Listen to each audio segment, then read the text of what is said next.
Three, two, one. Welcome. I'm Father Kevin, and this is Alert to Good News. Here's a video reflection on the Gospel for July 10, the 15th Sunday in Ordinary Time. July is vacation month. I once enjoyed air travel. Now it seems to be a hassle. First of all, either I'm getting bigger or the seats are getting smaller. Second, are we flying or not? Have you had that experience? And I miss the intercom humor of airline personnel in the good old days.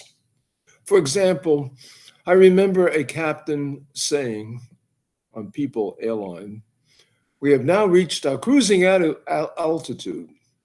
Please feel free to move about the aircraft, but please stay inside the plane until we land. It's a bit cold outside, and if you walk on the wings, it affects the flight pattern." Or, there may be 50 ways to leave your lover, but there are only 4 ways out of this airplane. I say bring back the humor of the good old days. The gospel tells the famous story of the Good Samaritan.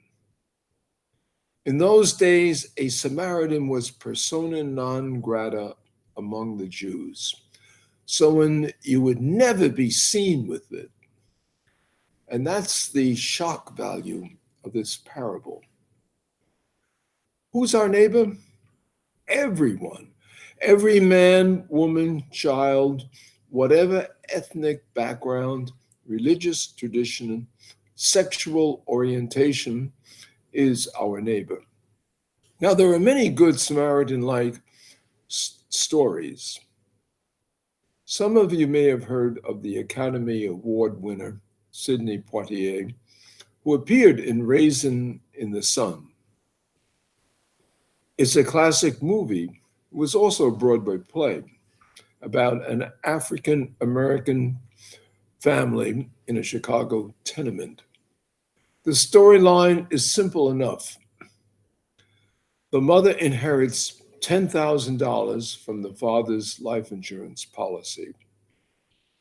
The mother wants to put a down payment on a small house. The daughter wants to go to medical school, but the son pleads to open a convenience store with a friend. And against her better judgment, the mother agrees. And the so-called friend skips town with the money. The son, played by Sidney Poitier, can barely bring himself to tell his mother and sister.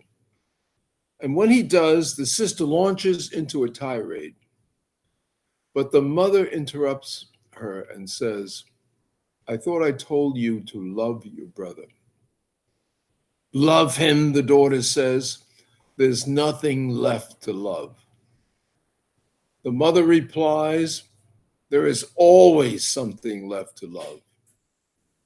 When do you think it's time to love your brother the most?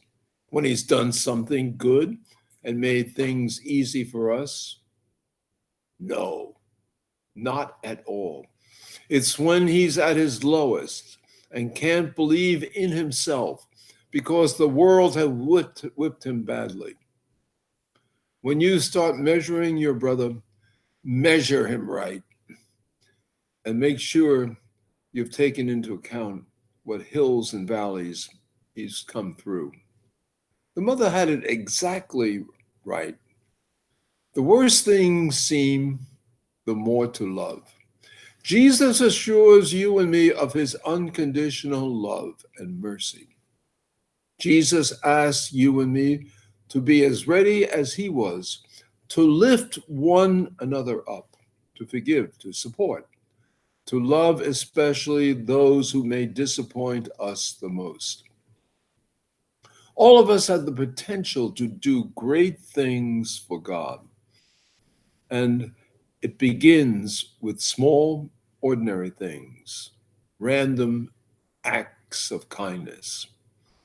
How about making peace with those who have wronged us, caring for those who really need us, loving when the last thing we want to do, when that's the last thing we want to do, persevering in what we know we should do, even if we want to give up. The great 18th century preacher John Wesley summed up with this, and you've heard it before: do all the good you can, by all the means you can, in all the ways you can, in all the places you can, at all the times you can, to all the people you can, as long as ever you can. Amen. May the Lord bless you and keep you, and may you always be alert to good news. And have a blessed day.